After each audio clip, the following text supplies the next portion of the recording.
ಅನ್ನದಾತರು, ಆಶ್ರಯದಾತರು ಆದ ಕನ್ನಡ ನಾಡಿನ ಎಲ್ಲ ನನ್ನ ತಂದೆ ತಾಯಿಗಳಿಗೆ ನಿಮ್ಮ ದೊಡ್ಡಣ್ಣನ ಭಕ್ತಿಪೂರ್ವಕವಾದಂತಹ ನಮಸ್ಕಾರಗಳು.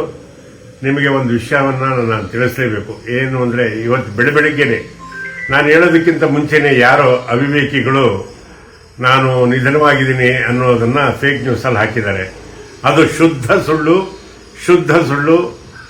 ಸುಳ್ಳು. ನಾನು ಆರೋಗ್ಯವಾಗಿದ್ದೀನಿ, ನೆಮ್ಮದಿಯಾಗಿದ್ದೀನಿ. ಹಾಗಾಗಿ ಈ ವಿಷಯನ ತಮಗೆಲ್ಲ ತಿಳಿಸ್ಬೇಕು. ನನಗೆ ಬೆಳಗ್ಗೆಯಿಂದ ಮುಖ ತೊಳ್ಕೊಳ್ಳೋದಕ್ಕೂ ಬಿಡ್ತಾ ಇಲ್ಲ.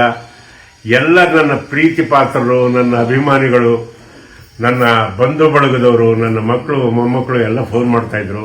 ಅದಕ್ಕೋಸ್ಕರ ಈ ವಿಡಿಯೋ ಮಾಡಿ ನಿಮ್ಗೆ ಆಗ್ತಾಯಿದ್ದೀನಿ. ನಾನು ಆರೋಗ್ಯವಾಗಿದ್ದೀನಿ.